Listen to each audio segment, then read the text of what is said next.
Raghu Chandra is the president of World Hindu News, and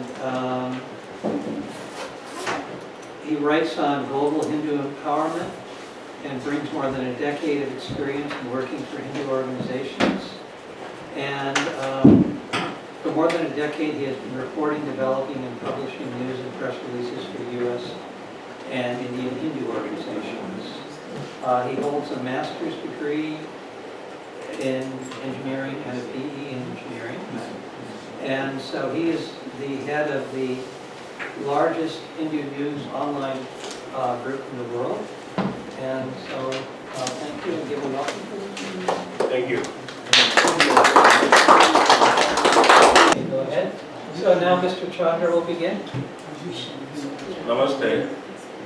Thank you for being here. Thank you for inviting me at Ghf conference.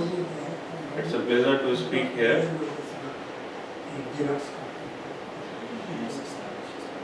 Okay. Okay. Thank you.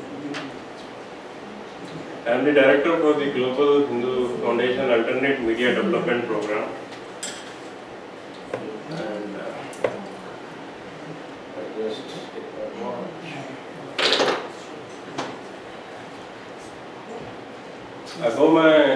I go to Sri Lord Ganesha and Ma Saraswati.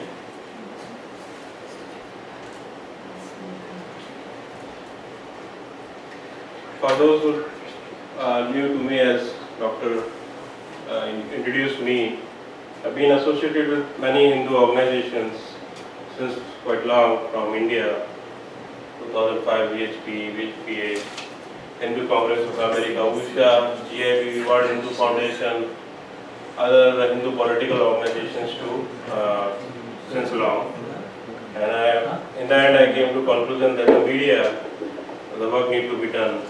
We all are scholars, academicians, historians, and all the beautiful things we do about Vedas, Indian culture, history, that needs to go to the common masses, not only Hindus but non-Hindus too, via appropriate media.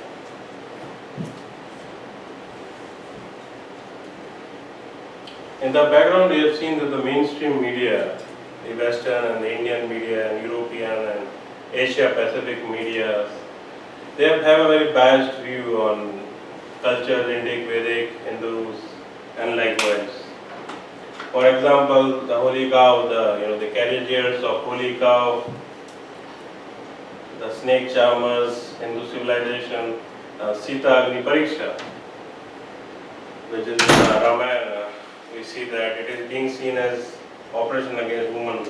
The Karwa Chauth fast that Hindu women, do every year for the longevity of their husband has been seen as operation against women. So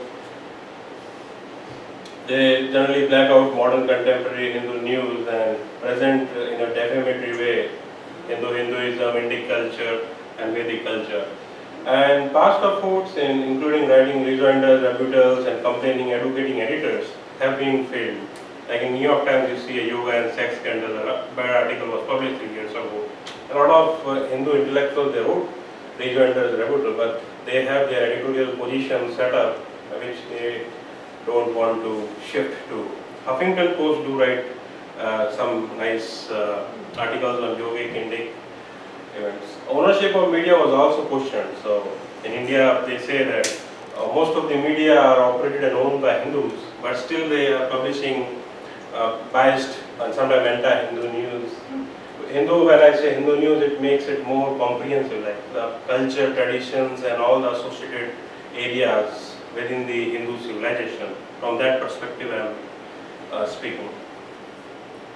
But most of them were owned by, operated by Hindus, so there was a new requirement to look into the media from a new perspective. It is a larger ideological canvas on the journalists and other media professionals have to operate.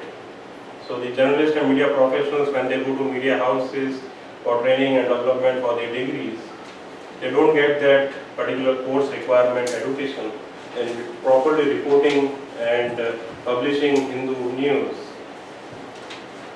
A relevant derivative determined to media is the fundamental of training of the media professionals that they receive at the academic institutions. And similarly, when the media professionals are trained to cover, for example, women issues, they are forced to use the experience of West in that perspective. So that works in West, but when it's used with Hinduism, it affects all on the face. For example, Agni Pariksha and other Hindu traditions we see. Okay. So the determinants we have, the lack of understanding, and media professional fails to understand, ignorance among the reporters, dedicated biased anti-media services, all that thing. So program, we have a two-tier program, and one tier constitutes aggregate into a combination of training of media personnel and media development. In the tier 1, training of media personnel, qualified training, coming up of academician, historian, and they come up with the course material, with the conferences, seminars, and then it is being included and incorporated into the journalism schools. And second is practice layer, where they will establish small media outlets for personal training. So that's how all the Hindu intellectuals, media professional, academicians, they will come, develop a program, a course material, certification, online training for the journalists who will be deployed on the tier 2 programs of the media portals that this program brings out.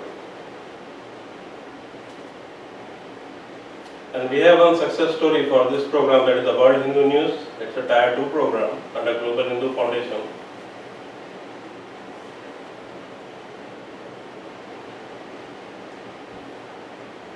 If you see the worldwide news production, the 90% of the news is anti-Hindu.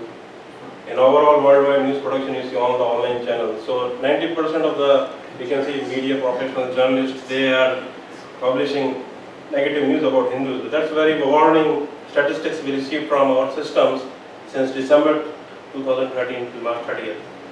So there is something serious to be looked into. Dedicated entire, so institutions are also responsible for non-Hindus. They just keep publishing the news, that is advisory editorial board positions and the media professional ignorance we see. So of course some institutions that are not owned by Hindus, they have more inclination to promote their own philosophy, and that is agreeable. And development of media outlet, training of the media resources.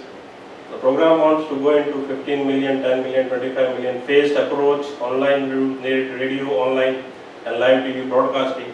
Right now for the next 5 years, online news, English news, that is our goal to expand. That is being inaugurated by the blessings of Swami Vijnananji, and it has a worldwide subscribers of 100,000 subscribers. It has the weekly newsletter, including US journalists, Indian journalists, and international journalists. That is 50,000 journalists in total, as a part of the program to train and educate journalists in news reporting with relevant to Hinduism, update with them with the correct Hindu news perspective. Supporting people can support the program by sending their journals, white paper, press releases, news, Hindu historian. They can be part of the advisory board, program development board that will bring up a course material for the journalism schools. News editor reporters as part of the news portal, and sponsoring the program, supporting it, donating it in other ways, becoming a partner in the program. So likewise, that can be people, Hindu society and the friends of Hindu society can develop. The program success is directly dependent on the support from the Hindu society. As can be seen, the ecosystem supports hundreds of World Hindu organizations. We get news from the organizations, and it reaches journalists. We are educating journalists on the news, the appropriate news relevant to Hinduism, Indic culture. We do have substantial cost for running this program, and we have interns deployed who are working on this programs, including IT companies, software, all the newsletters. That is the newsletter we send every week. That has all the good Hindu news from perspective. Every week it is being sent to 60,000 journalists and overall 100,000 Hindus. It's a comprising of prominent news worldwide impact. That includes news yogas, all the type of yogas, karma yoga, bhakti yoga, jnana yoga, all the type of news we have. And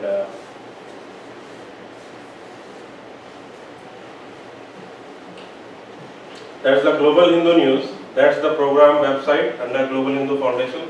That's the GHN provide original news and syndicated column feeds to World Hindu News and other media portals. So that's the news portal under the Global Hindu Foundation. World Hindu News is a professional news agency that receives the news from the Global Hindu News. And that's it. Send your news on the newsletters, register, subscribe. We have a very nice portal, it's a big aggregator of news, World Hindu News.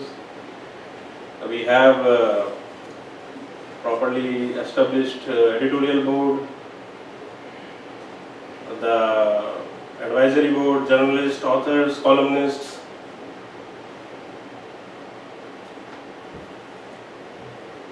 That's the editorial board we have, primarily consisting of eminent Hindu intellectuals that decides the editorial board policy.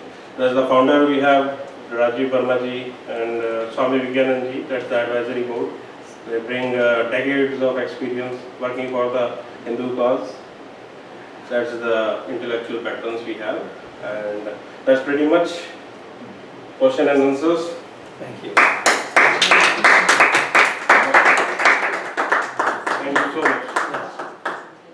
You know, Congratulations on the work you're doing. Thank you so It's much. really important. I appreciate it. You know, what Maharishi said was that in Kali Yuga, governments would do more and more because people had lost that value of self-sufficiency and being in accord with natural law. So you had to do more and more regulations. And again, as Vedic civilization rises, the government has to get out of this area. And so we very much applaud these efforts because this is what's going to restore that value of pure consciousness in Veda, is again the self-sufficiency where the government cannot rule it, but it will just be done by these leaders like Mr. Prasad here. So thank you very much. Thank you. And I want to thank all the speakers today, Matthew, Mr. Chandra, Prasad. Again, an embarrassment of riches, too many people, too little time, but thank you all very much, and that's it. Thank you. Thank you all for staying here.